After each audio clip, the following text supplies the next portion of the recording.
कभी सोचा है कि क्या हो अगर एक बुरा सपना सच हो जाए। ये कहानी सिर्फ डराती नहीं है, बल्कि ये कहानी कहने के तरीके के साथ खेलती है। तो चलिए देखते हैं कि कैसे कुछ बहुत ही क्लेवर ट्विस्ट्स एक मामूली सी डरावनी कहानी को एक साइकोलॉजिकल नाइटमेयर में बदल देते हैं। कहानी की शुरुआत होती है बिना किसी चेतावनी के, एक जोरदार एक्सीडेंट से। कोई इंट्रोडक्शन नहीं, कोई बिल्डअप नहीं, ये हमें सीधा केओस के बीच में फेंक देती है।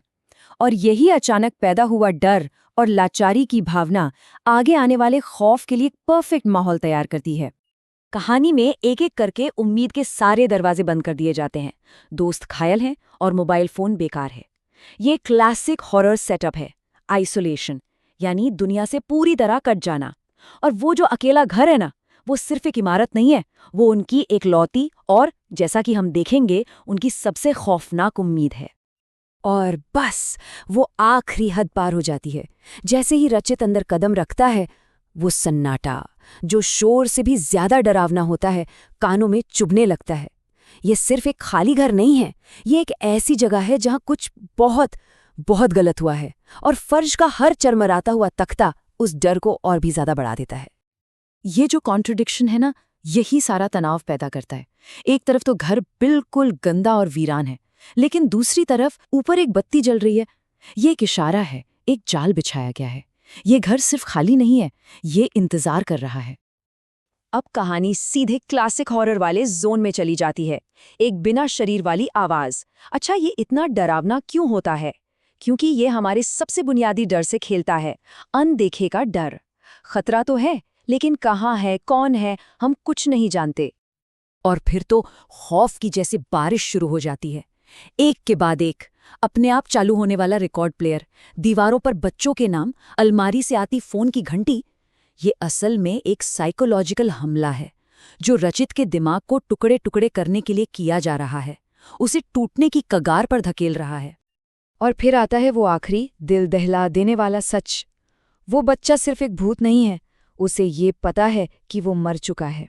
और बस यही एक सच रचित के बर्दाश्त से बाहर हो जाता है और वो डर के मारे बेहोश हो जाता है।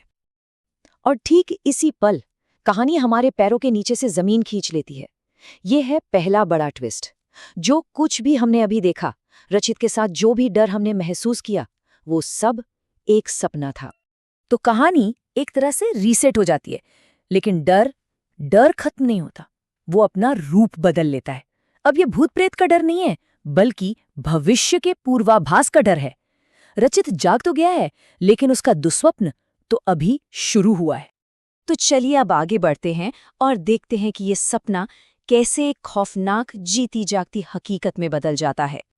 यहां से शुरू होती है असली लड़ाई, तर्क और पूर्वाभास के बीच। रचित जानता है कि उसने क्या देखा है, लेकिन कौशिक के लिए यह सिर्फ एक बुरा सपना है। और यही शक, यही अविश्वास उनकी किस्मत पर मोहर लगा देता है। और अब हम सब कुछ बिल्कुल बेबस होकर देखते हैं कि कैसे वो बुरा सपना सच हो रहा है। वही एक्सीडेंट, वही घर, चेतावनी को नजरअंदाज करना, हर एक कदम बिल्कुल वैसा ही है। ये एक स्लो मोशन ट्रेजेडी है जिसे रोका नहीं जा सकता। यही वो पल है जो उन्हें बर्बादी की तरफ ले जाता है। रचित की अलौकिक चेतावनी कौशिक की प्रैक्टिकल दुनिया से टकराती है, और इस टकराव में डर तो जीतता है, लेकिन गलत तरीके से।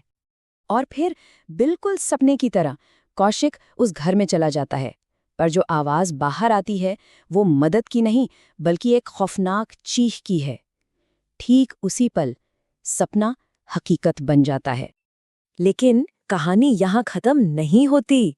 असल सबसे शॉकिंग ट्विस्ट तो अब आने वाला है। एक ऐसा ट्विस्ट जो हमारे हीरो के बारे में हमारी पूरी सोच को ही बदल देगा। क्योंकि जो शख्स घर से बाहर निकलता है, वो हमारा जाना पहचाना रचित नहीं है।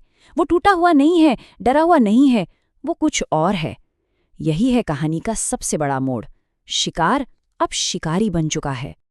ये एक अकेली, रोंगटे खड़े कर देने वाली लाइन सब कुछ साफ कर देती है। सबसे बुरा सिर्फ कौशिक के साथ नहीं हुआ, बल्कि खुद रचित की इंसानियत के साथ हुआ है। अब जाकर कहानी का असली दर्द सामने आता है। देखिए, ये भूतों का नहीं बल्कि इंसान के अंदर छिपे राक्षस का डर है।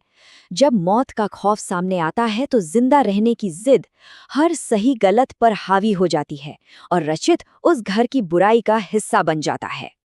वो कबूल करता है कि उस बेहोशी के आलम में उसकी इंसानियत मर गई और जिंदा रहने की चाहत ने जन्म लिया। उसने एक सौदा किया, अपने दोस्तों की जान के बदले अपनी जान। कहानी का अंत रचित के जिंदा रहने की भयानक कीमत बताकर होता है। ये कोई सौदा नहीं, ये एक श्राप है, एक कर्स।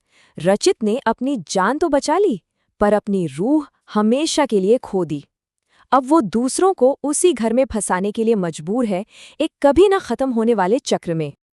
और कहानी का एंड इतना चिलिंग इसलिए है क्योंकि वो सीधे आकर हमसे बात करती है, ये इशारा करते हुए कि इस श्राप की चेन में अगला शिकार कोई भी हो सकता है। और आखिर में ये कहानी हमें एक बहुत ही अनकंफर्टेबल सवाल के साथ छोड़ जाती है। ये किसी अलौकिक शक्ति के बारे में नहीं, बल्कि हमारे खुद के बारे में है कि जब चुनाव अपनी और किसी और की जान के बीच हो, तो हमारे अंदर का अंधेरा हमसे क्या सौदा करवाएगा।